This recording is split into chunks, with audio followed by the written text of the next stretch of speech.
The San Diego Padres are just 31 days from spring training when pitchers and catchers report on Valentine's Day at the Peoria Sports Complex. Now, this spring training in Peoria will see what can be considered the best minor league farm system the Padres have seen in their 25 years there in Peoria. The Padres ranking 4th behind the Braves, Yankees, and White Sox, according to MLB.com. The fans getting a chance to hang with the Friars at Petco Park. Allison Edmonds was there.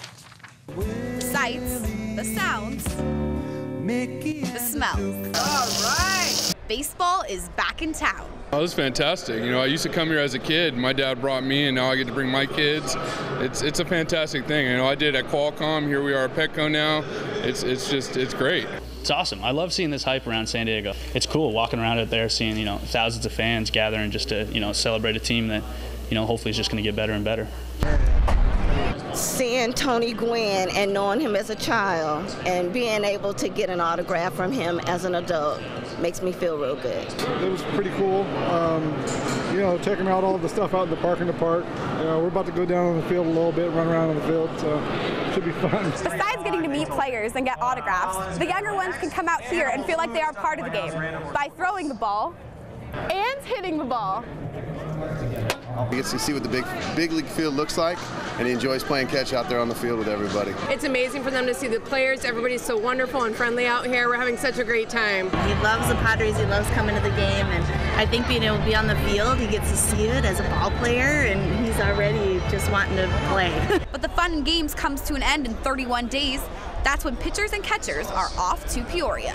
We got some guys that everybody's got something to prove, and we know the talent we have even just right now, and I think we're out to prove people wrong, prove that this could be a force to be reckoned with in the NL West. Allison Edmonds, KUSI Sports. All right, thank you, Allison. A day after wrapping up 4 contracts, the Padres have agreed to extension with left-handed reliever Brad Hand, 3 years, $19.75 million. Hand is slated as the Padres closer for the 2018 season since being claimed off waivers from the Marlins in 2016. He appeared in 154 games so far in his career with the Pods, and he had 21 saves in 2017 while being named the Padres' only All-Star last season. You know, I think you go into the year in terms of arbitration with each player. You look at guys on a one-year deal, and then you know, with Brad, obviously he's been a big-time performer. You know, he's been a guy over the last 2 years for us. He's been one of the best relievers in the game. The ability to try to line something up that fit both for us and for him. You know, in terms of a window and some different things. And you know, I think you know, looking forward to having him in the fold for a few years here.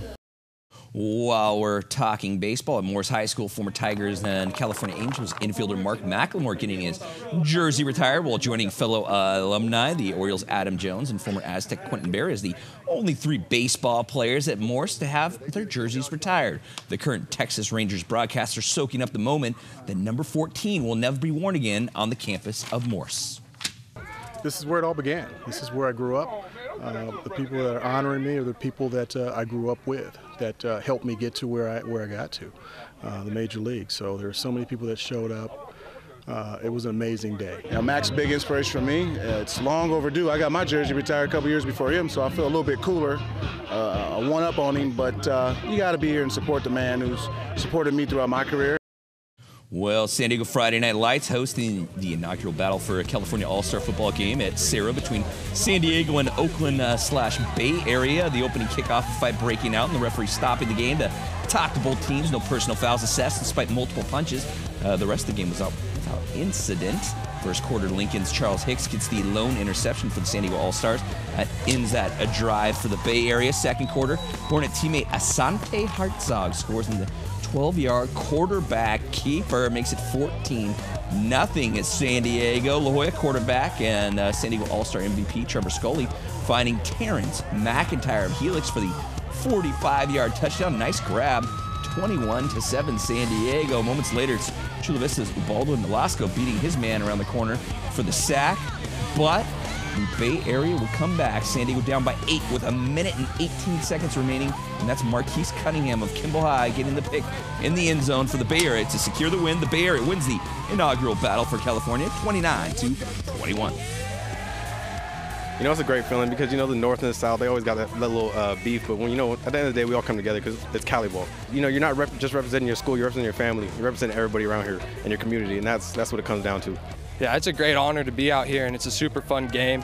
And it's super fun being with all the players that we competed against during the regular season, and like, being able to come together and play in a big game like this is really great. Man, that's fun. That's football right there. That's fun, man. You know, little hits, they can stop that, but the talking, man, that's fun, man.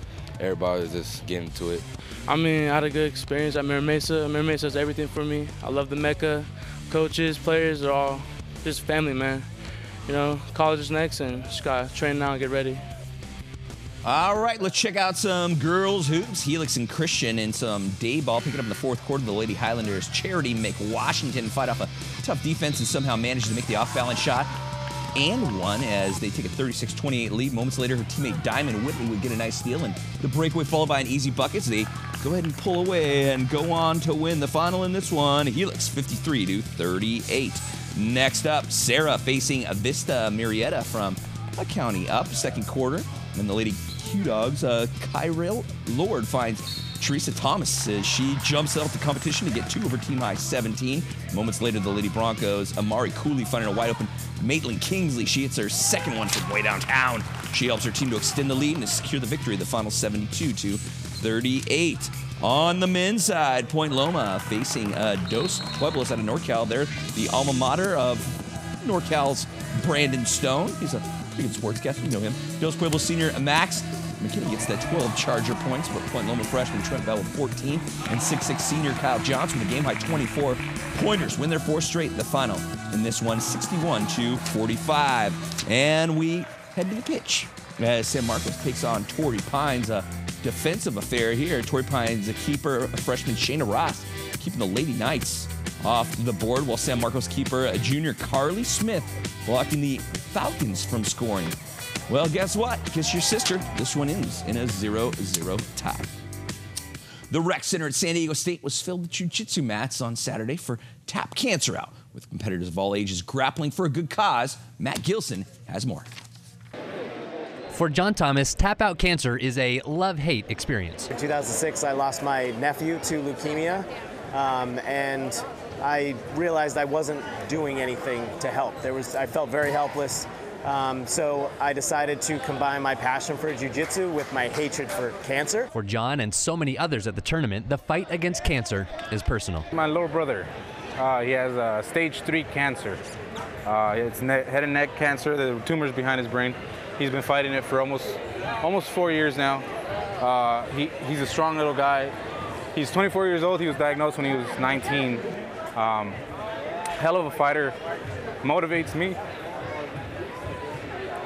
And that's what brings me here. I work for Alex's because I lost my son 3.5 years ago to leukemia.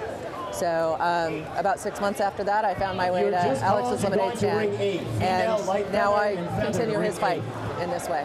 There are lots of ways to tap out your opponent.